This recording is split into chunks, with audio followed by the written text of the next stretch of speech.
The initial contract vehicle was called AATIP, Advanced Aerospace Weapons Special Application Program, System Application Program. A lot of folks will say, well, Lou, when you first came out, why didn't you just tell us that? Well, the reason is because I wasn't really part of that. And that's really not my place to discuss a mission and an organization that I was really walking into the tail end. I was brought in to conduct counterintelligence and security for an organization that was in the process of evolving into something else. There was another director running that program. So it would be disingenuous for me to simply say, well, AATIP is really AATIP. Well, it evolved from AATIP, but it is not AATIP. And I think the documentation that's beginning to come out into the public forum, people are beginning to realize that. It wasn't a purpose attempt to try to subdue or to hide or conceal the relationship. I just wasn't really qualified to talk about it. And what I don't want to do is, hopefully you're beginning to learn here, is provide information that I'm not qualified to discuss with you. There's two ground rules, as far as I'm concerned, involving this program. I'll answer any question you have, but there's something I can't discuss, which is classified information.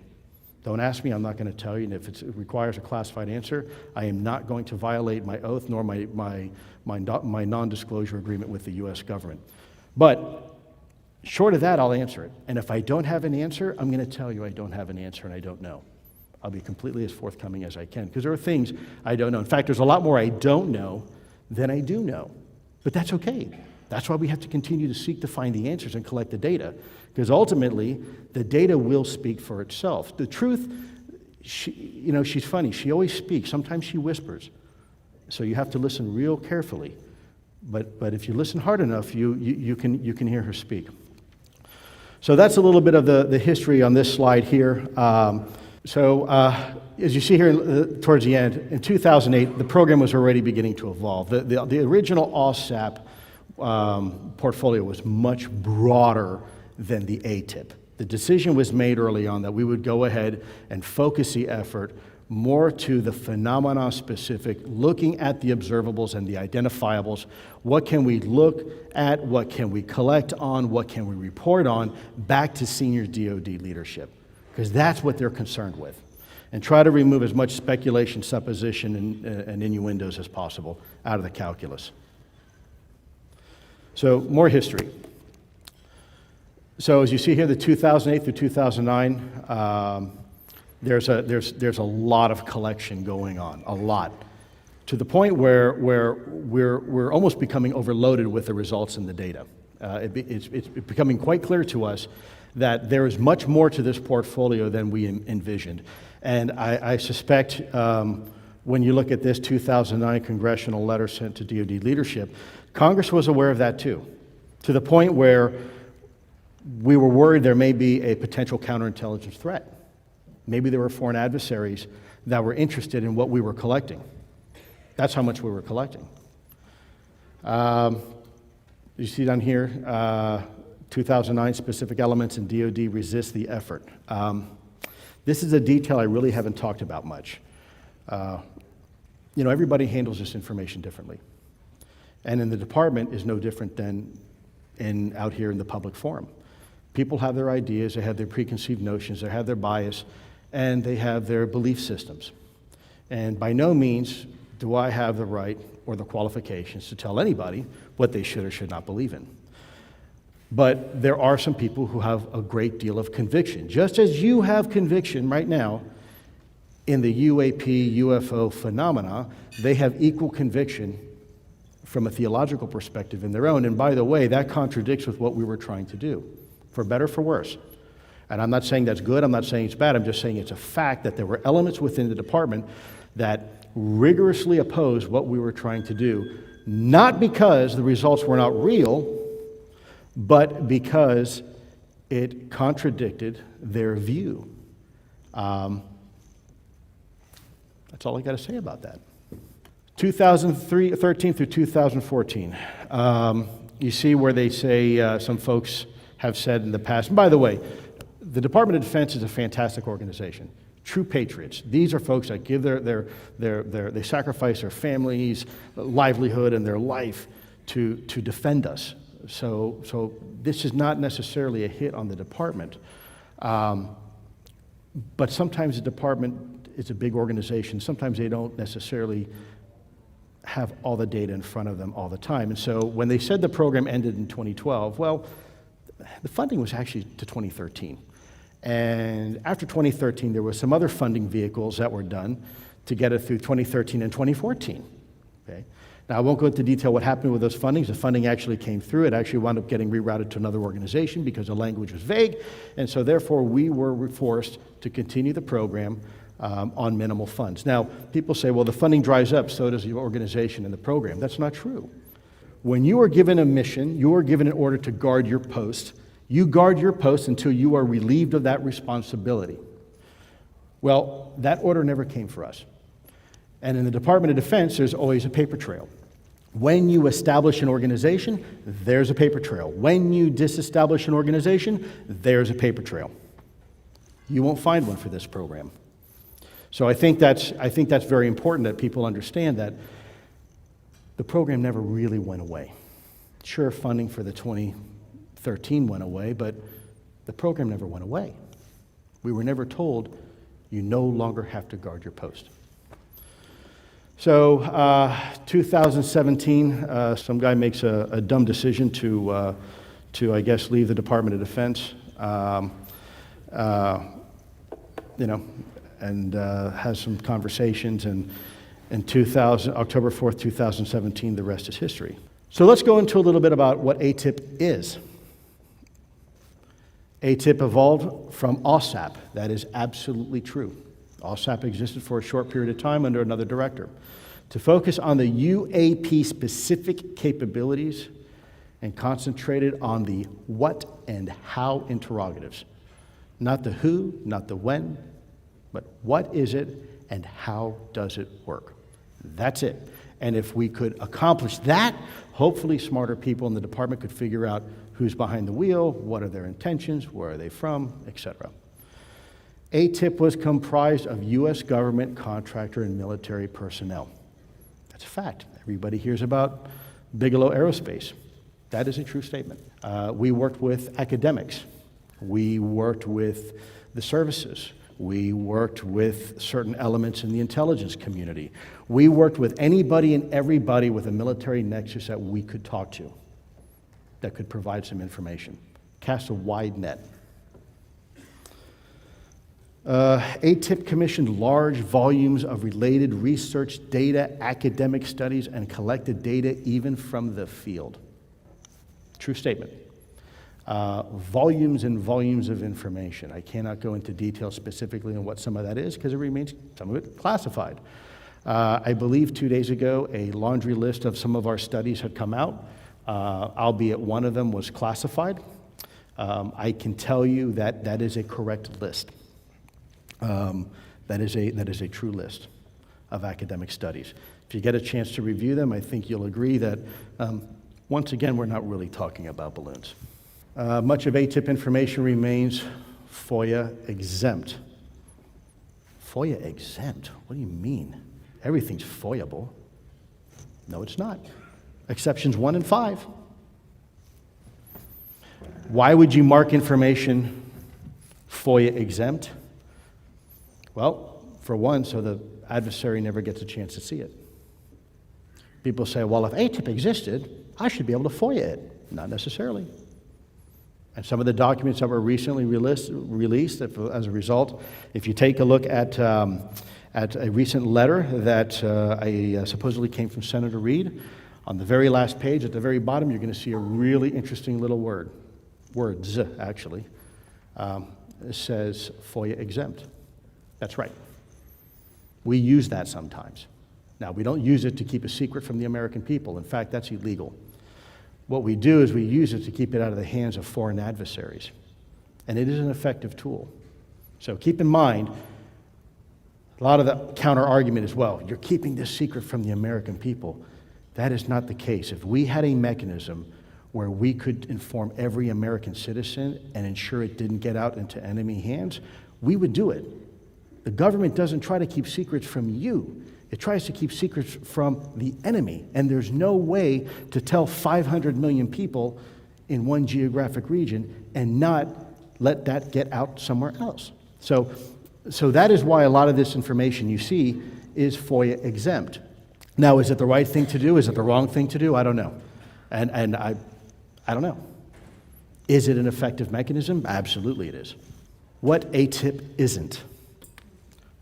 This is just a small sample of things that we have heard over time that people have speculated upon. So let me see if I can just address it head on. AATIP ended in 2012. Well, I think it's pretty clear that didn't happen. AATIP found nothing of significance. Not true. In fact, I think the mere fact that we even have the 5 observables and we can have an honest conversation about the physics shows that we did achieve something. And when I say we, folks, I'm not saying me, not Luis Elizondo. I'm talking about the fantastic human beings that I left behind at the Department of Defense. Those are the true heroes. Those are the folks that still remain back there, anonymous, working day in, day out, making this happen. So AATIP did find a lot of things of significance. AATIP was a political favor. Let's get this straight. By the way, for the record, I'm apolitical. I don't care if you're Republican, Democrat, Independent, don't care. My job is to serve whoever is in charge at the time. My job is also to serve you, the American people, the taxpayer. You employ me. So therefore, my loyalty is to you. As a result, people will say, well, this was something that Senator Reid did as a favor to one of his constituents, Bob Bigelow. I saw this process work. By the way, Bigelow Aerospace was chosen by none other than DIA. And by the way, a formal contract selection committee. The senator had nothing to do with it. In fact, he could not get involved with it. So I think that's an important distinction because people, in the absence of information, in that void, we as human beings have a tendency to fill that void with either what we know, what we think, and even sometimes what we don't know. So I want to make sure it's very clear that it was not a political affair. It was a bipartisan effort by both Democrats and Republicans.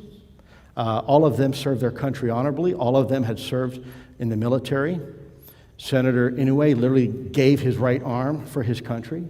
Senator Stevens, what is now coming to light, actually witnessed one of these things when he was a pilot. So I think if we're going to have a conversation about political favors, we at least need to speak truth to power when we have that conversation. AATIP was only academic. Yeah, we produce a lot of academic studies, and we commissioned a hell of a lot of reports. But that's not all. AATIP was involved with actually speaking with individuals, collecting electro-optical data, collecting radar data, talking to the eyewitnesses. And these eyewitnesses are people, keep in mind, that have security clearances. They are trained observers. In some cases, we have spent millions of dollars into their training, whether they're special operations, whether they're pilots, whether they're intelligence officers.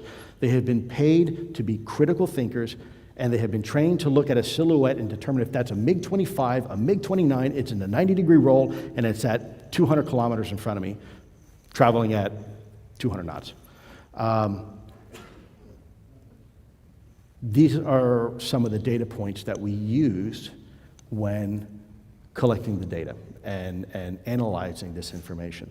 AATIP leaked the videos. Okay, first of all, let's go into a quick legal definition of quote-unquote leaking.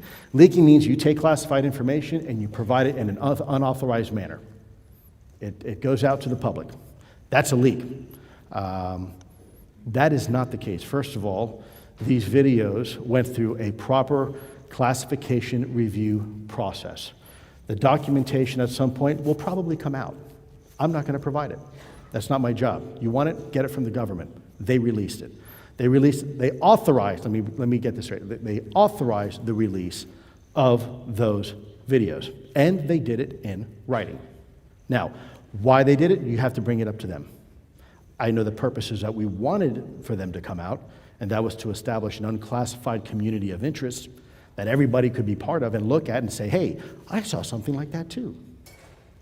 But no one leaked these videos.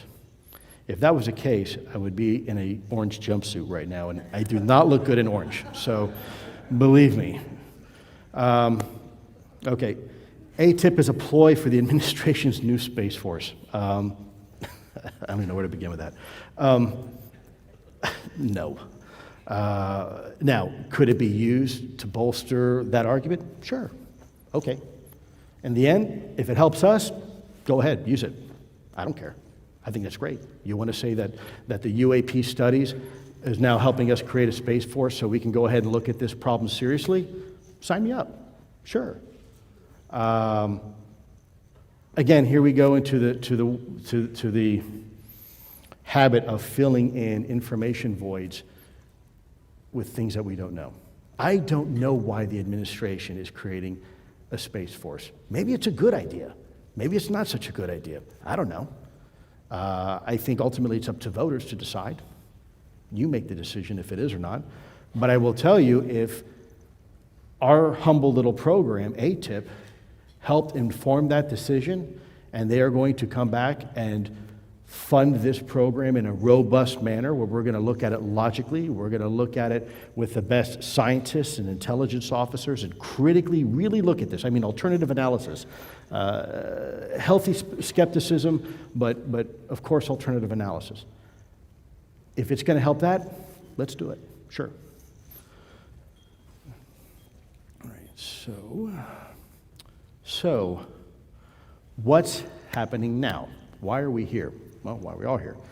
The conversation has finally moved, folks, from the fringe. So congratulations, you succeeded.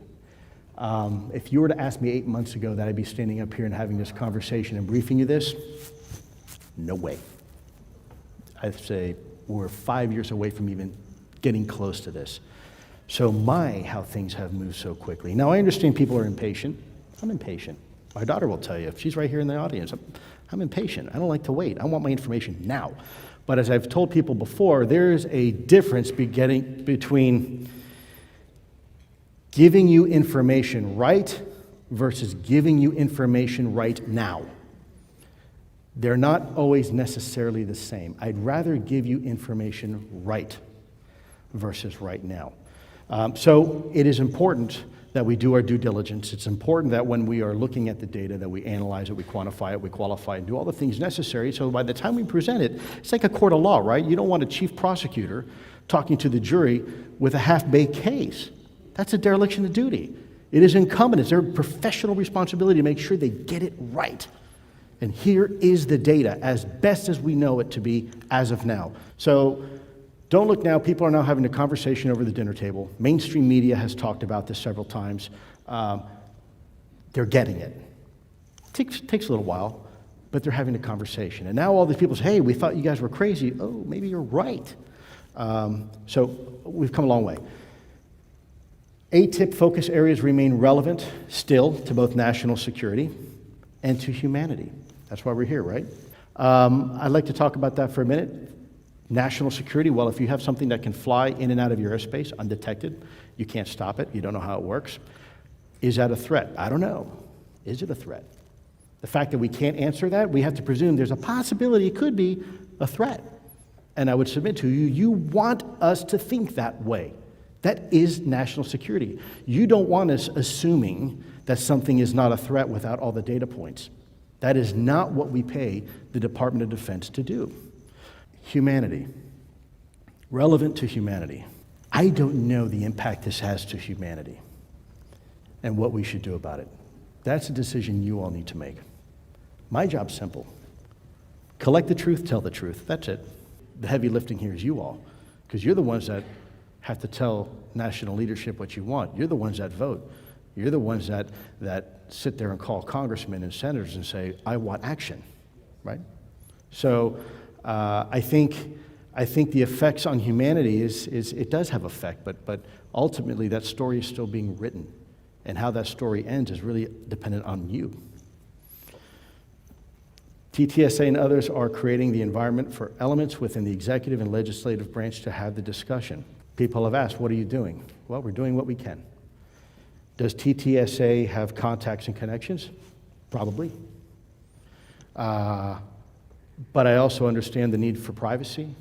I also understand and respect the need to give people an operational safe space to collect information and make an informed decision without necessarily unnecessary political pressure. We have to give people trade space. Time will be necessary to allow leadership proper awareness and assessment. You cannot digest a 7-course meal in 10 minutes, folks. It takes time. Some of you had decades involved in this. So what you know to be a fact, people are just now hearing it for the very first time. As crazy as that may seem, it's true. For some folks, the article that came out in the New York Times is the very first time they've ever actually even considered this topic, let alone our leadership, let alone our lawmakers. So I think you are well on the way of getting what you're seeking. I think we have tremendous momentum like never before. Now is not the time to throttle back. Now is the time to push the throttle all the way forward. That's what I think. If you are looking for government to give you acknowledgement and just give you full disclosure, I'll tell you right here and now, the government's job is not to satisfy idle curiosity. That's not the function of the government. I know we want it to be, but that's not the case. The purpose of the government is to defend this country from all enemies, foreign and domestic. Now, if there's information out there that could be helpful in doing so, they're going to be involved. And if there's information out there that doesn't really relate to that mission but could be helpful to us, well, that's where we get involved. That's how we can help. Organizations like TTSA are developing initiatives like the community of interest, data repositories, and information sharing. Information sharing, don't think of it as just being here. Information sharing is international. It is global. As we have seen before, there's many nations here represented. That is exactly what we need to continue to do, both as a society and as a government. So, in my opinion anyways, I think getting over the finish line, if there's really such a thing as a finish line, there might not be. This might be an enduring effort, and if you're looking for the satisfaction that I can say, I made it, that day may never come. Maybe it does, but that may never come. Maybe the satisfaction of knowing that people can finally have the conversation at the dinner table, that you can turn on CNN or Fox News or BBC or what else, and people are having conversations with reputable experts and they're funding programs to look into it. Maybe that's success. I mean, we all have our different definition of what success is, right?